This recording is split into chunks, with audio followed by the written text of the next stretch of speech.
కదా, మళ్ళీ పరబ్రహ్మ స్వరూపం ఏంటి చెప్పగలరా ఎవరైనా? మేడం మీరు చెప్పగలరా? మామూలుగా మీకు తోచింది చెప్పండి, నేను చెప్తాను, మాట్లాడదాం, అందరూ చెప్తాం. ఓకే, ఇప్పుడు అన్నాన్ని పండించేది ఎవరండి? మనం అనే ప్లేస్ పక్కన పెట్టండి, అసలు ఒక రైతు కదా. రైతు అన్నాన్ని పండించాలంటే ఎంత కష్టపడతాడు? ఫస్ట్ వరి పంట వేయాలి, మళ్ళీ మధ్యలో మొలకలు వస్తే ఆ మొలకలు తీయాలి, అవన్నీ చేస్తూ ఎంతో కష్టపడితే అన్నం వస్తుంది కదా. మరి మన బ్రహ్మదేవుడు సాక్షాత్ ఆయన మన ఈ లోకాన్ని సృష్టించడానికి పడిన కష్టం అన్నమాట. మనం అన్నాన్ని పండించడానికి పడిన కష్టం, అలాగే పరబ్రహ్మదేవుడు పడిన కష్టం రెండు సమానం కాబట్టి అన్నం పరబ్రహ్మ స్వరూపం అంటారు. ఇది ఎవరికైనా ఎంతవరకు తెలుసండి? అదే అన్నం పరబ్రహ్మ స్వరూపం అనేది ఎందుకు వచ్చిందంటే, ప్రతి అన్నం మెతుకు కూడా చాలా పవిత్రత. ఇప్పుడు అన్నంలో మనం ఎంతో పోషకాహారాలు ఉంటాయి, ఎన్నో నేచర్ ఇస్తుంది, ఎన్నో కూరగాయలు. ఇదే నేచర్ గురించి మాట్లాడితే నేను ఒక క్వశ్చన్ అడుగుతాను, చెప్పండి మీలో. ఇప్పుడు మేక ఉంది, మేక ఏం తింటుంది? ఆకులే కదా తింటుంది. మరి దాని తింటే తప్పేటి, అది నాన్ వెజ్ ఎలా అయిందని అడుగుతాను నేను. మీరు ఏమైనా చెప్పగలరా?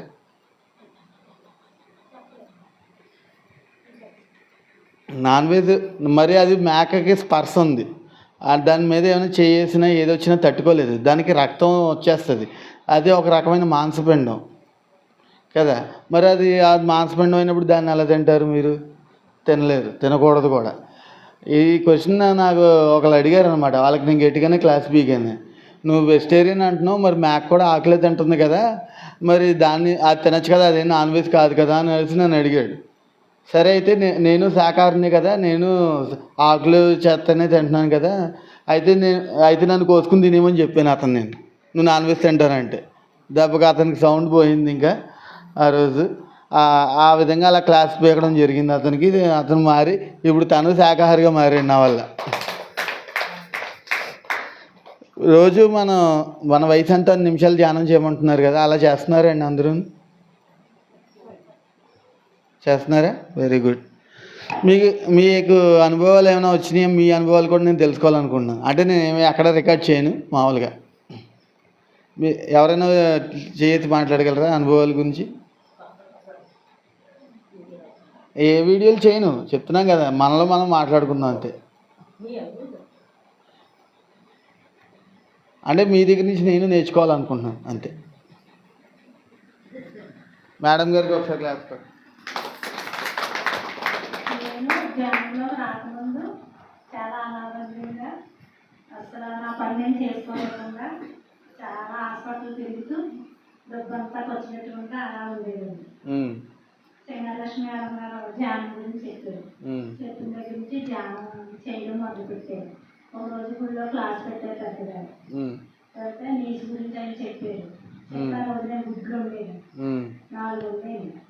మా ఆయనకి నాకు పొద్దున్న సాయంత్రం అయితే మధ్యాహ్నం ఇన్ని అన్నామో తినేసానండి.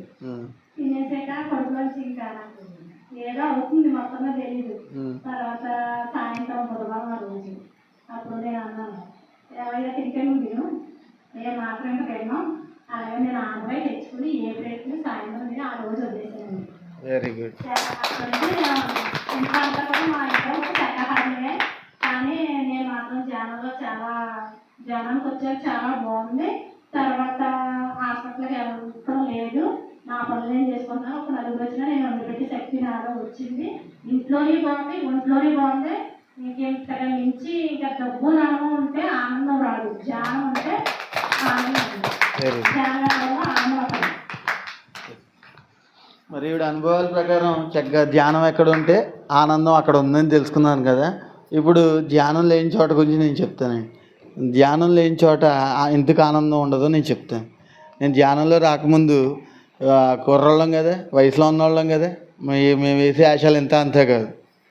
ఆ అమ్మాయిలతో తిరగడం, పేరుకి రాముడు శ్రీరామ్ అన్న పేరు, చేసేయని కృష్ణుడి ఆశలు. చెప్తాను, ఓపెన్గా చెప్తాను, నేనేం భయం లేదు. అలాగా ఇష్టం వచ్చినట్టు అమ్మాయిలతో తిరగడం, ఆ అమ్మాయిలకి ఏది కావాలంటే అది ఖర్చు పెట్టడం జరిగింది. అలా నాకు ఒక అమ్మాయి నన్ను మోసం చేయడం జరిగింది. మోసం చేసింది కదా అని చెప్పి నేను సూసైడ్ చేసుకుందామని వెళ్ళిపోయా, అంటే ఆత్మహత్య చేసుకుందామని వెళ్ళిపోయా. నాకు అక్కడ అనిపించింది, ఎందుకో తెలీదు, నా తల్లిదండ్రులు దీనికోసం నేను నా నా నేను ఎందుకు ఆత్మహత్య చేసుకోవాలి, నా తల్లిదండ్రులు ఏమైపోతారు నా తర్వాత అన్న ఫీలింగ్ కలిగి నేను వెనక్కి వచ్చాను. వెనక్కి వచ్చిన తర్వాత నాకు మనసులో ఉండిపోద్ది కదా బాధ, దాన్ని తట్టుకోలేకపోతే ఒక ఫ్రెండ్ ఏం చేశాడంటే సిగరెట్ మందు అలవాటు చేశాడు నాకు. అవి అలవాటు చేశాడు, మహానుభావ నేను ఎందుకురా నాయన నాకు అలవాటు చేసావు, నన్ను ఏడిపిస్తున్నది అంటూ ధ్యానంలోకి వచ్చాక ఎక్కువైపోయినాయి. అంటే ముందు లిమిట్గా ఉండేది, ధ్యానంలోకి వచ్చాక ఏమవుద్ది, లోపల ఉన్న శరీరం ఊరుకోదు కదా, బయటికి కక్కేయాలని చూస్తుంది. బయటికి కక్కేయాలన్నప్పుడు మనం ఎంత ఎక్కువ తీసుకుంటే అంత ఎక్కువ కక్కేయగలుగుతాం. ఆ ఉద్దేశంతో అలా చదివితే నాకు అప్పటికి ధ్యానం గురించి తెలుసుకుందాం, కానీ ఇంత డీప్గా ధ్యానం చేయడం కానీ ఇలా క్లాసులు చెప్పడం కానీ జరగల. నేను అలా ఇష్టం వచ్చినట్టు రోజంతా ఫుల్ బాటిల్ తాగేయడం, ఇంట్లోకి వెళ్ళి రచ్చ చేయడం, గొడవలు జరగడం, ఇవన్నీ జరిగేవి. ఓ రోజు ఏమైందంటే యాక్సిడెంట్ అయింది. నేను చావాలి, చావు దాకా చూసొచ్చా, నేను చావలేదు, నా బండి చచ్చిపోయింది అంతే. పోతే పోయింది బండి, నేను చావలేదు, అమ్మయ్య బతికేనా అనుకున్నా. ఇంకా ఆ రోజు నుంచి ఆ మందును సిగరెట్ని వదిలేసి ప్రశాంతంగా ఇలా ధ్యానం చేసుకుంటూ 10 మంది చేత ధ్యానం చేస్తూ ఉన్నాను అనమాట. ఎంతోమందికి నేను ఇన్స్పైర్ అవ్వాలనుకున్నాను. నేను మారే విధానం అందరికీ నేర్పాలి. ఎందుకంటే ఈ రోజుల్లో పిల్లలు ఎలా పడితే అలా ఉన్నారు. ఇందాక మేము చోటుకి వెళ్ళాం, అక్కడ రాయవరం వెళ్ళాము, అక్కడ వీడియోలు తీసాము. అక్కడ ఒక ఆవిడ చెప్పింది, ఈ రోజుల్లో తల్లిదండ్రులే పిల్లల్ని పాడు చేస్తున్నారు సగం. ఎలాగా, వాళ్ళు ఏదైనా అడుగుతుంటే ఇవ్వలేకపోతున్నారు, వాళ్ళు సండుతుంటే ఏం చేస్తున్నారు, తీసుకెళ్ళి సెల్ ఫోన్ ఇచ్చేస్తున్నారు. ఆ సెల్ ఫోన్ ఇవ్వడం వల్ల ఏమవుతుంది, పిల్లలు దానికి బానిసలు అవుతున్నారు. ఇప్పుడు ఇంక రాను రోజులు ఎలా ఉంటాయంటే, రెండులు ఎంత అంటే సెల్ ఫోన్ నొక్కి 4 అని చెప్పే పరిస్థితికి వస్తుంది. ఈ రోజుల్లోనే చాలామంది అలా ఉన్నారు. ఇలా వేలల్లో లెక్క పెట్టిన వాళ్ళు ఎవ్వరు లేరు. అంతా సెల్ ఫోన్ మయ్య. ఈ సెల్ ఫోను మంచి చెడని నేను అన్ను, మనం ఉపయోగించే విధానం బట్టి